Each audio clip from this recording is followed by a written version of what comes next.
Zapateado footwork. Basic technique. So right off the bat you stand with a nice long posture and you simply lift the foot, sit in the hip and lift the opposing foot. Now here I'm going to lift my knee way up as though I were doing footwork in front of me. That's incorrect. Also, you don't want to just hinge at the knee. That would be very inefficient and difficult to get any weight into your foot. But you simply lift the foot and use the weight of your leg to put a good solid golpe down into the ground. That's what I mean right now, flats or golpes. Now I'm flexing the foot, doing what's called a jab, but it's still the same, bringing the foot from behind, natural lift, the punta as well. Using the weight of the leg no matter what your articulation is. And there's a planta. Now here, notice my feet are going to be pointed out from each other, slightly apart. Now there's the wrong way to do it. You don't want to turn in or parallel, but you want to leave a little bit of what's called turnout. The feet are pointing away from each other.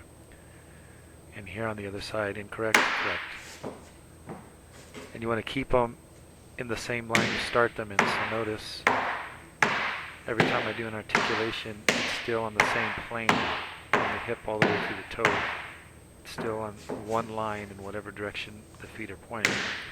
Now this here is parallel, and this is acceptable. It's a stabilization, but it's not the easiest or most efficient way of doing footwork.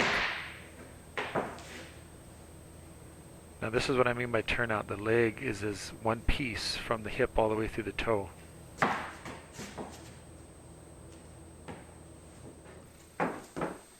Okay, this is going to be a golpe. It's a flat foot. This is the entire foot flat on the ground as one piece. Again, notice that, bringing the foot back, lifting the leg naturally. Planta is the metatarsals. You're flexing the foot and putting the toes into the ground. It gives you a thud, a bassier sound. See side view here. Oh, so I really get that heel up so it's cocked, because usually what you do is drop a heel, a tacon, after a planta. And here's the tacon. Simply leaving the planta on the ground, metatarsals on the ground, cock the heel up and drop all your weight into the heel.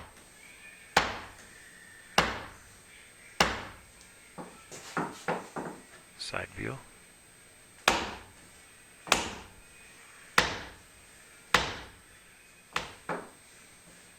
Here's what's called a jab.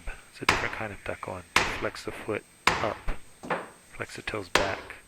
It gives you a sharper sound than the first kind of tacon. Here's the side view. Flex that foot and jab.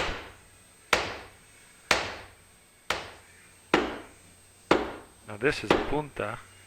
It's the tip of your boot.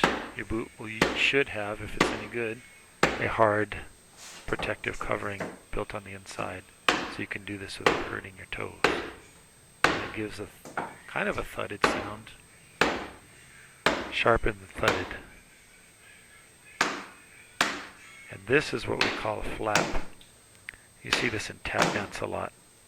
It's brushing the toe, the tip of the toe out, and then brushing that toe back in. Although in flamenco you can see we kind of slap it back, the entire sole of the shoe in the front. So out and back. Flex the foot, tap out and tap back. You really want to slap it back. And this is usually done in a quick succession, so it sounds like ta-da, ta-da, real quick. Now this is what I was talking about earlier, planta tacon. You really want to separate the sounds or your footwork will really get dirty. You're going to use this planta tacon a lot, all the time. This is one of the most common couplings of articulation.